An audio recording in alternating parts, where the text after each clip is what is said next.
Ang susunod na programa ay rated G. Ito ay pwede sa lahat ng manonood. Good day viewers! Welcome back sa bagong episode ng City of Dreams.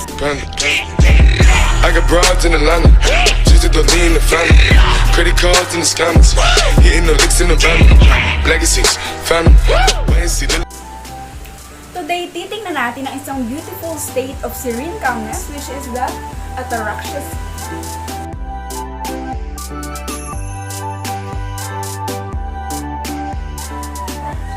Sa bago nating episode ngayon, marami tayong tatalakayin sa city na to, from their culture, their unique and masasarap na foods, papunta sa important features nito. So, let us get started. Partner, anong sa tingin mo ang meron dito sa Ataraxia? So kung mapapansin natin, Ataraxia City is a coastal city, and we may expect na ang mga bagay dito ay related sa sea. So for our first category, titignan natin ang culture ng Ataraxia City.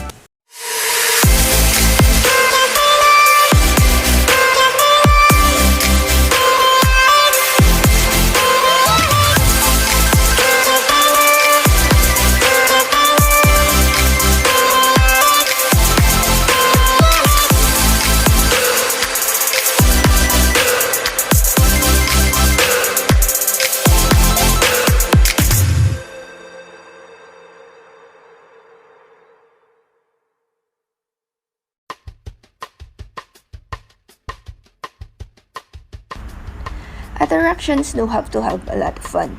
There will always be a holiday or festival no matter when you travel. Every town has a patron saint whose feast day is lavishly commemorated in houses and on the streets. Residents have been looking forward to celebrating the event every month. They plan a feast and go from house to house for sampling food. The church and the plaza are decorated with lights and banners, and there is a procession with music and dance. Attraction put on colorful costumes with masks and headdresses during the holiday. The enthusiasm is topped off by fireworks and firecrackers to symbolize the success of everyone.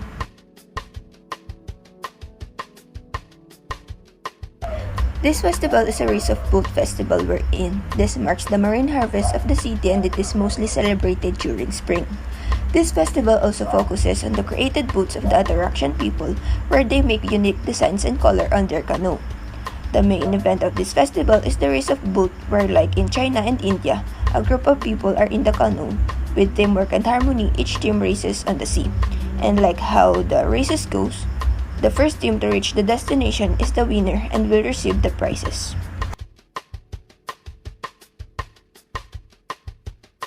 Sea Urchin Festival. This festival is one of the most enjoyable that the Ataraxian people and tourists wait for. This marks the huge harvest of sea urchin, and one main event of the festival is the sea urchin eating contest. People of Ataraxia love this exotic seafood for its salty sweet flavor.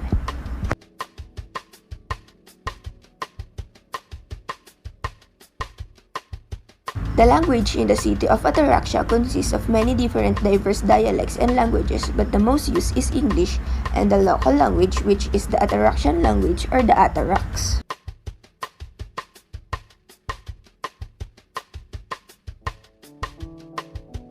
The culture of food production, selection, and cultivation in the city of Ataraxia focuses on the marine food production.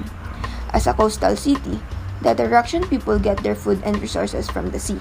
They have built special boats in order to catch some seafood. The selection of the catch marine animals focuses on the quality of animal rather than the quantity. As for sustainability, the government ensures that there will be no illegal waste in the fishing industry. In addition, they respect marine ecosystem, wherein the fishermen think about the marine ecosystem and they adapt their fishing practices in the reproductive rate of the fishes for the sustainability of this marine life.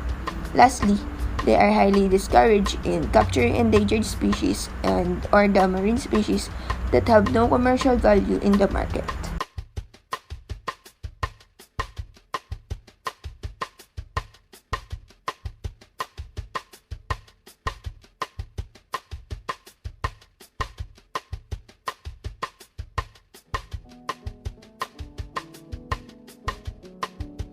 The people of Ataraxia are very polite with each other and also welcoming to other people or even strangers. In this city, the crime rate is low, and people treat each other as family.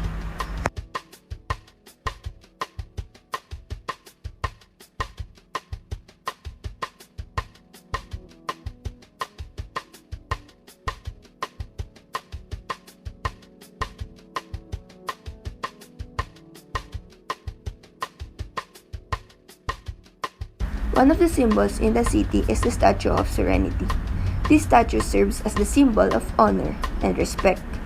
Paying a visit to this statue is one of a lifetime experience, where this statue is located near the coastline of the city.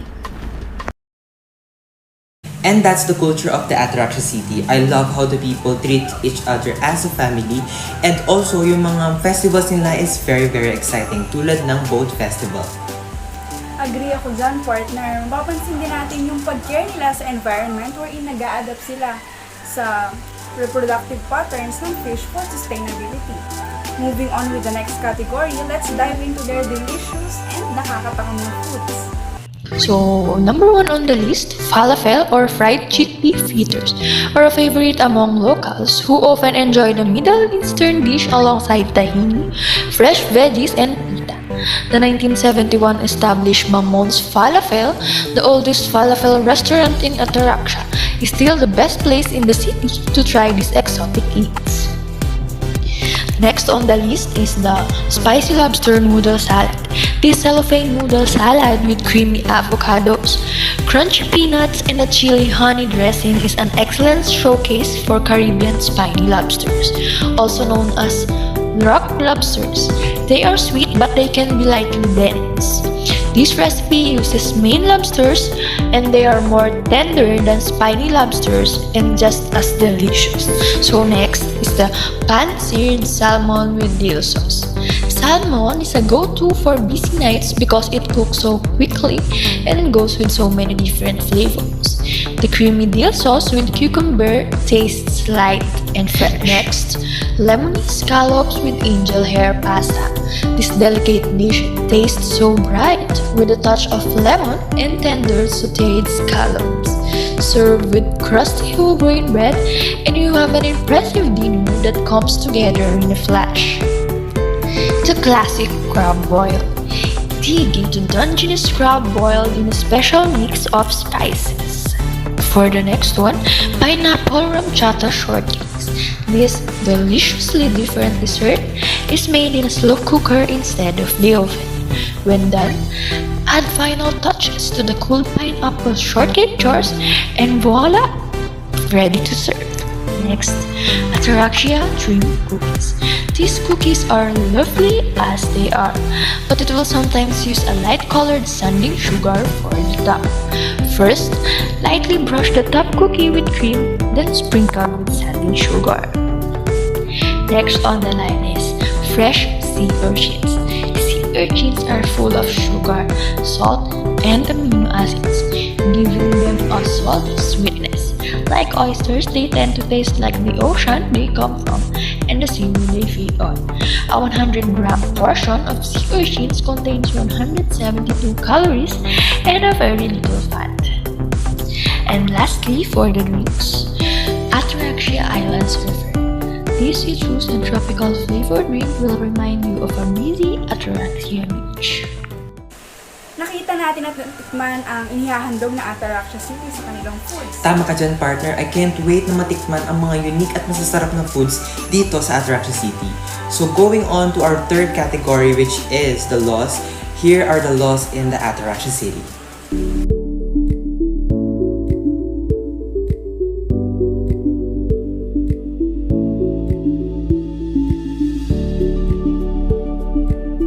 Republic Act No. 12919, Ataraxia Day.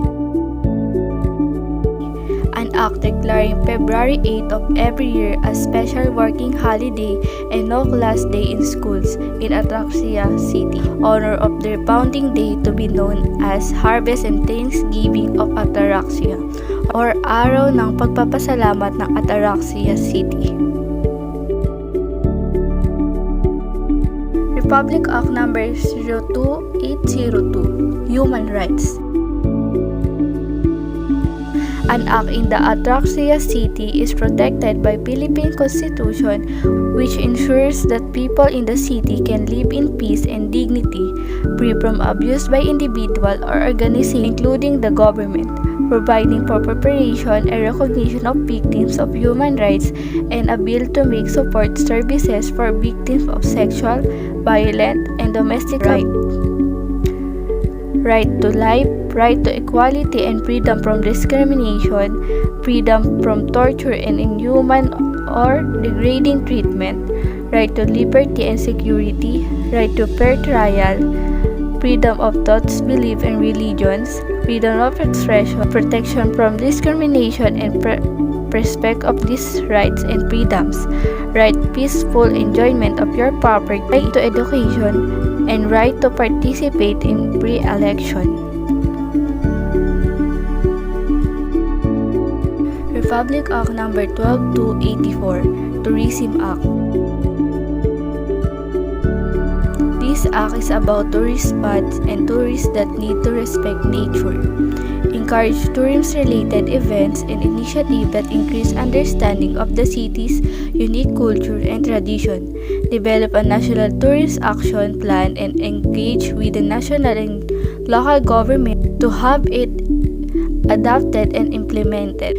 Create a positive image of Ataraxia City in the world community, therefore enhancing the city's appeal as a tourist destination and preparing the way of other advantages that may arise as a consequence of a positive worldwide perception of the city.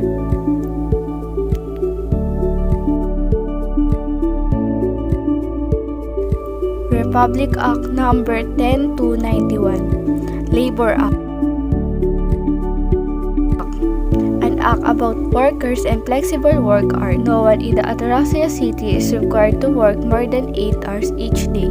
Every day, they are deserving of 1 hour lunch break. However, a worker is only needed to work from the office from a maximum of 8 hours a day. There are no restriction required to work from home during certain hours.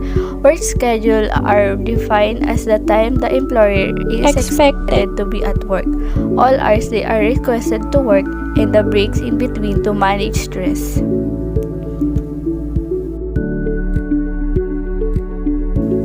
Republic Act No. 10235, Healthcare Bill.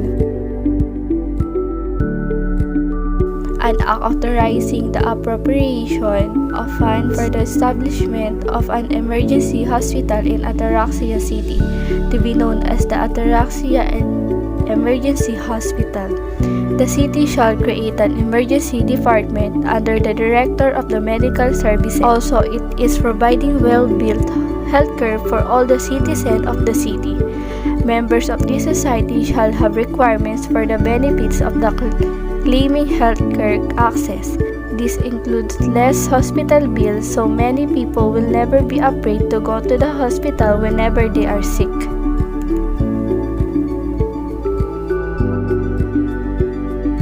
Republic Act No. 10534, Anti-Spitting Act.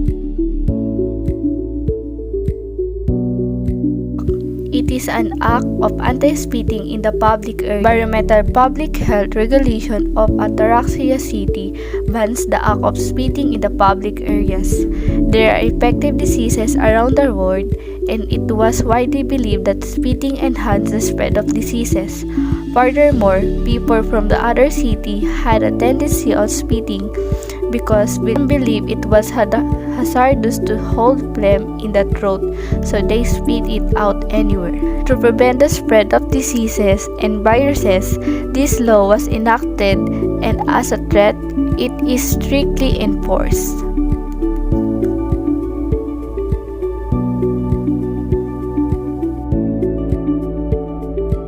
Republic Act No. 06918, Animal Act. The goal of this act is to safeguard and promote the welfare of all animals in the Ataraxia City by overseeing, regulating the creation and operation of any facilities used for breeding, maintaining, retaining, treating, or training animals as trade items or family pets. Birds are considered pets for the purposes of this act. Without already obtaining permission from the animal welfare, no person, association, partnership, corporation, cooperative, or government agency or instrumentality, including slaughterhouses, shall establish, maintain, and operate any pet shop, veterinary clinic, veterinary hospital, stockyard, stock farm, or zoo from breeding, treatment, sale, or training of animals.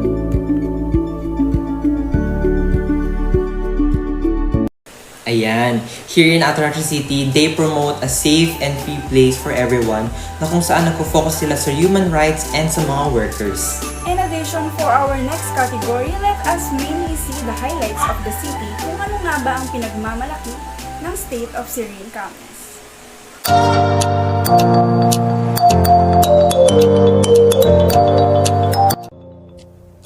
For the most well-rounded aquatic experience, from swimming to scenery to cliff diving, this is your beach, Rakshan Beach. Visitors are drawn to the quiet, blue water beach with white sand, but the natural cave formations that surround it provide a vivid background. It is also a common spot for kite surfing and photographers who visit the elevated rock that overlooks the island for the best sunset panorama.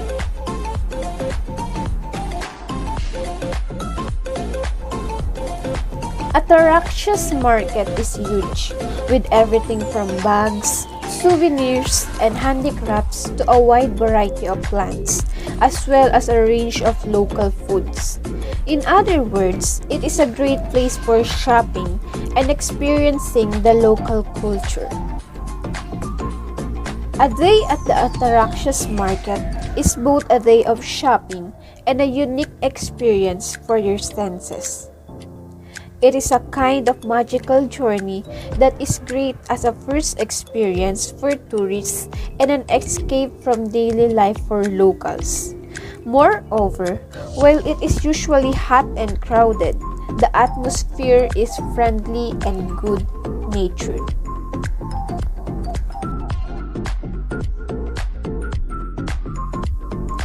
Ataraxia's museum is providing a sense of community and a place by celebrating a collective heritage, offering a great way to get to know the history of Ataraxia City. This museum is filled with a variety of local historical treasures, including a collection of artifacts, paintings, and sculptures. This museum also has various departments that have collectibles and artifacts on different subjects and historical periods on display. Ataraxia's Nature Village is a place that people like to visit on holidays or whenever they feel tired and want to relax. This village is a place that is far away from the pollution and noise of the city. Moreover, there are trees, a variety of crops, diversity of flowers and rivers, and others. Besides all this, people can feel the cold breeze at night and a warm but pleasant breeze in the day.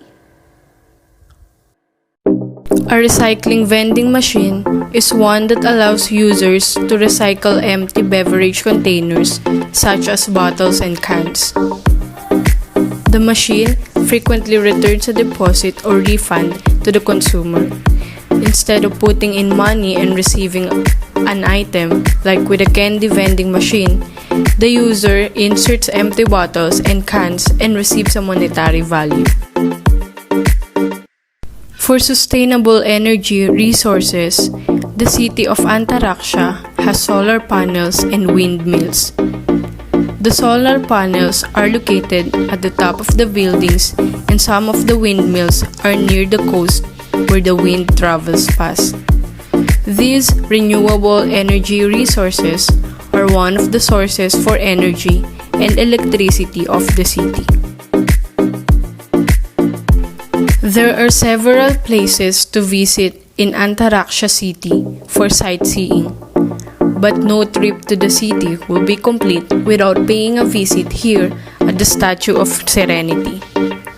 Seeing this statue from a cruise is not only one way to see it, but it is the best way. Seeing the statue is a once-in-a-lifetime experience. Many people choose to spend their vacations at the Ataraxia's amusement park. Families and companies of friends are getting together to celebrate events in such a bright and entertaining atmosphere. The ambience of the Ataraxia's amusement park is also engaging for a perfect one-day vacation, especially for those who can afford long trips. There are a lot of reasons why people love the amusement park, but the main ones are the breathtaking thrill rides, unforgettable shows, and various kinds of food such as falafel, spicy lobster noodle salad, and pan-seared salmon with dill sauce. Nakita natin ang highlights of the city and now, tumako naman tayo sa important features nito. The following are the important features of Ataraxia City. First is environment friendly. Ataraxia City balances environmental and economic sustainability. It is not only friendly to humans but also to other living things in our city. Circular values as well as meaningful close water, nutrition, content, and energy loops are prioritized. It is in a sustainable manner and makes use of water as a resource. Another important feature is the Zero Waste Management Program.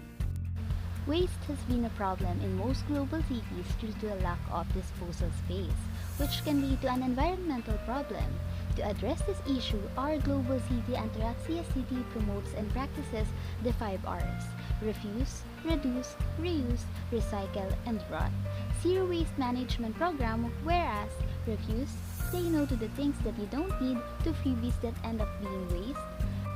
Reduce your purchases by being mindful of what you need and want and only focusing on necessary purchases. Reuse and repair when deciding whether to throw something away or replace it. Consider whether you can reuse or repair it. Next, recycle by avoiding plastic packaging and using compostable materials. And lastly, rot. Compost your own household waste or participate in an organic waste composting program. The inhabitants of Ataraxia City are working towards zero waste, the conservation of all resources through responsible production, consumption, reusing and recycling of products, packaging, and materials without burning and with no discharges to land, water, or air that endanger the environment or human health.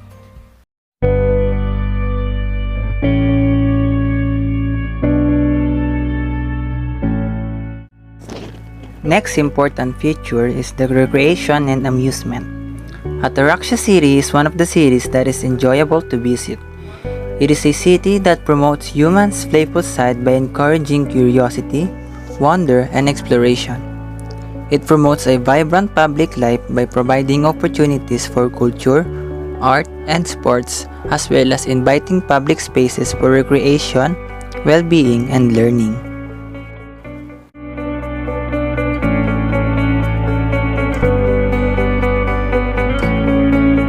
Next feature is the social connections. Ataraxia City encourages a sense of community, collaboration, and togetherness. It is designed for social interactions through shared facilities, public spaces, co-working and co-living spaces, and transportation. It enables pooling intangible resources too, like Skillshare, shared mobility technologies, or initiatives that encourage meaningful social connections.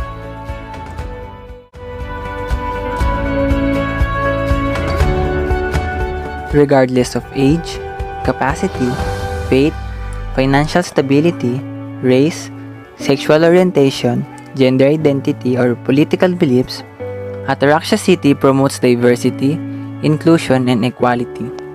It ensures that everyone has access to urban facilities, employment, healthcare, education, utilities, culture, industry, leisure, heritage, sport, and nature. Lastly, it promotes community engagement and empowerment by providing affordable housing and access to home ownership, as well as inclusive decision-making and clear governance.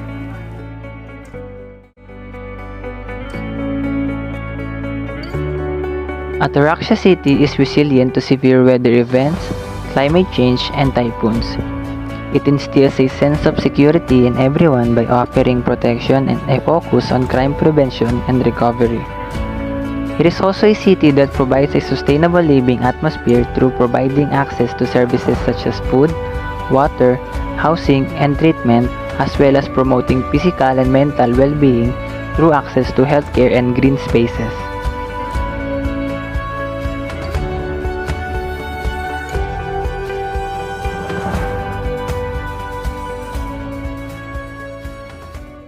Ayan, from our long journey, nakita natin ang kanilang culture, natikman natin ang kanilang mga foods, nakita natin ang kanilang laws, important features, and mga highlights ng city.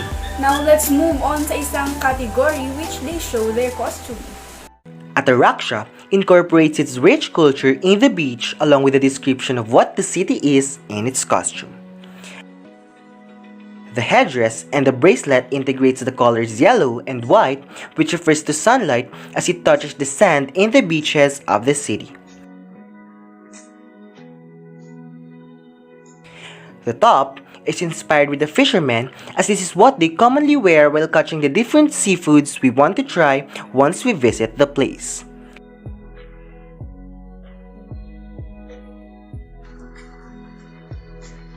The pants symbolizes not only the bright culture of Ataraxia, but also with the belief that wearing yellow will provide optimism, mental alertness, and happiness all day.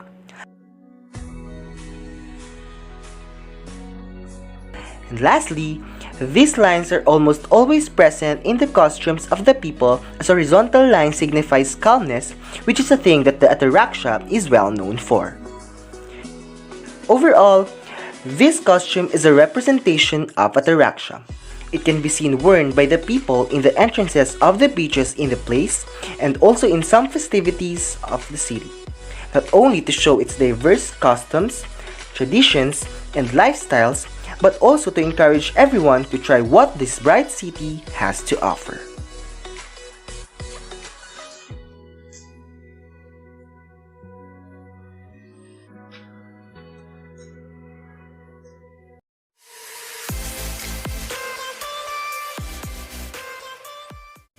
The official costume of Ataraxia City.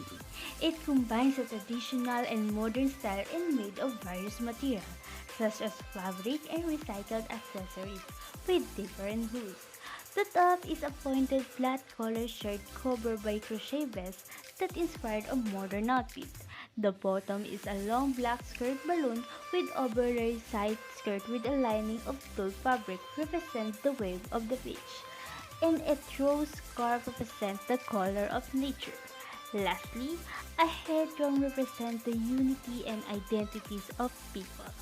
This costume may represent the colors and identities of this city have, and the importance of recycled, and the unity and the respect of each person. And that's our episode for today. I hope you enjoy our visit and tour dito sa state of serene calmness, Ataraxia City. See you on our next episode and stay safe everyone.